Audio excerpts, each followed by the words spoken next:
Bonjour et bienvenue. Aujourd'hui, on va s'attaquer à un sujet qui revient sans cesse dans le débat économique, le protectionnisme. On va décortiquer ensemble les arguments qui le soutiennent. Alors, est-ce que c'est juste une vieille recette du passé ou au contraire une stratégie qui a encore tout son sens dans le monde d'aujourd'hui? C'est vraiment la question qui va nous guider. Allez, c'est parti, on plonge dedans. Bon, avant toute chose, il faut qu'on soit sûr de parler de la même chose. Qu'est-ce qu'on entend au juste par protectionnisme? Pour faire simple, c'est l'ensemble des outils qu'un État peut utiliser pour freiner l'arrivée de produits étrangers sur son sol. L'objectif, il est très clair, c'est de donner un coup de pouce, un avantage aux entreprises qui produisent localement. Et là, ce qui est super intéressant, c'est qu'il y a deux grandes manières de faire. D'un côté, on a ce qu'on appelle les barrières tarifaires. C'est le grand classique, les droits de douane par exemple, une taxe directe sur ce qui est importé. Et de l'autre, il y a les barrières non tarifaires. Et là, c'est beaucoup plus subtil. On parle de quotas qui vont limiter les quantités, ou alors du durcissement des normes, que ce soit sanitaire ou environnemental.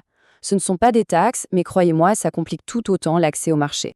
Ok, passons maintenant au premier grand argument en faveur du protectionnisme, l'idée de l'utiliser comme un outil pour se développer. L'objectif ici, c'est pas de s'isoler du monde, mais plutôt de se donner le temps de devenir plus fort. Et ça, c'est vraiment le cœur de la pensée d'un économiste du 19e siècle, Friedrich List. Il a un concept génial pour ça, le protectionnisme éducateur. L'image est parlante, non? C'est comme si on mettait une toute jeune industrie à l'école, à l'abri des grands concurrents mondiaux, le temps qu'elle apprenne et qu'elle grandisse. Et ce schéma, il résume parfaitement le processus. Au début, la nouvelle industrie locale, elle a des coûts de production très élevés. Elle n'est tout simplement pas compétitive. C'est là que l'État intervient, en mettant des barrières temporaires. Bien à l'abri, l'industrie peut se développer, faire ce qu'on appelle des économies d'échelle, innover et, point crucial, créer de l'emploi sur place. Et une fois qu'elle est assez musclée pour se battre sur la scène mondiale, hop, on enlève les protections. Le mot-clé ici, et List insistait vraiment dessus, c'est temporaire. C'est un tremplin, pas une assistance à vie. Et attention, cette idée n'a pas pris la poussière depuis le 19e siècle, loin de là. Des économistes bien plus récents, comme le prix Nobel Joseph Stiglitz, ont montré que cette phase de protection crée des effets d'apprentissage. Qu'est-ce que ça veut dire concrètement? Eh bien, ça veut dire que toute l'économie du pays devient plus productive, ça pousse à l'innovation et à terme, ça peut même permettre d'augmenter les salaires. C'est un vrai investissement sur l'avenir. Maintenant, changeons un peu de perspective. Le protectionnisme, ça ne sert pas qu'à lancer de nouvelles industries.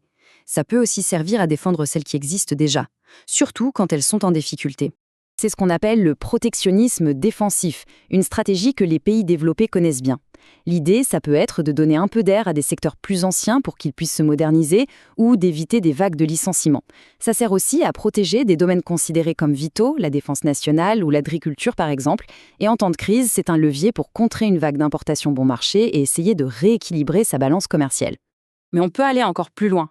Le protectionnisme, ça peut aussi devenir un outil hyper stratégique et même social, avec des justifications qui deviennent un peu plus complexes. Imaginez un marché mondial, peu importe lequel, qui est complètement dominé par un ou deux géants qui font la pluie et le beau temps. Une politique commerciale stratégique, ça va être d'utiliser des subventions ou d'autres barrières pour permettre à une entreprise nationale de se lancer et de venir casser ce quasi-monopole.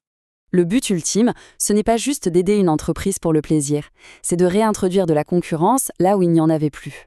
En créant un nouveau concurrent qui tient la route, on peut espérer, à la fin, avoir de meilleurs prix, plus d'innovation, de meilleurs produits pour tout le monde.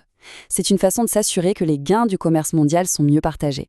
Et puis, il faut le dire, parfois le protectionnisme avance un peu masqué. On peut utiliser des normes sociales ou environnementales très exigeantes comme une sorte de barrière déguisée. Des fois, c'est juste un prétexte. Mais ça peut aussi être une vraie volonté de lutter contre ce qu'on appelle le dumping social ou environnemental. En gros, on refuse d'importer des produits de pays qui ne jouent pas avec les mêmes règles du jeu que nous, que ce soit sur le plan social ou écologique. Bon, assez de théorie, passons à la pratique. Comment les deux plus grandes puissances économiques actuelles, les États-Unis et la Chine, utilisent ces outils aujourd'hui? Eh bien, on voit deux styles bien distincts. Les États-Unis ont une longue histoire avec le protectionnisme, souvent de manière très directe. On se souvient tous des fameux droits de douane de 25% sur l'acier et l'aluminium sous l'administration Trump.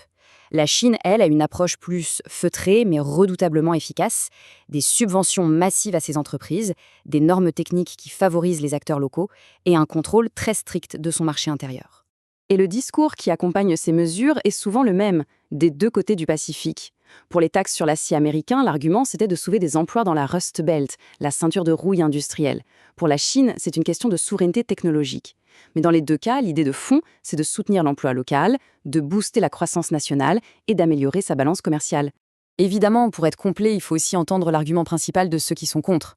Le protectionnisme est très critiqué parce qu'en voulant protéger certains secteurs, il risque de faire monter les prix pour tout le monde, consommateurs comme entreprises, et de déclencher des guerres commerciales qui, au final, peuvent ralentir la croissance économique de toute la planète.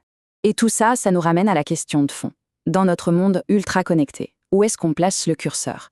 Entre la volonté légitime de protéger ses entreprises et ses emplois, et les avantages bien réels d'un commerce mondial ouvert. Où se trouve le bon équilibre ?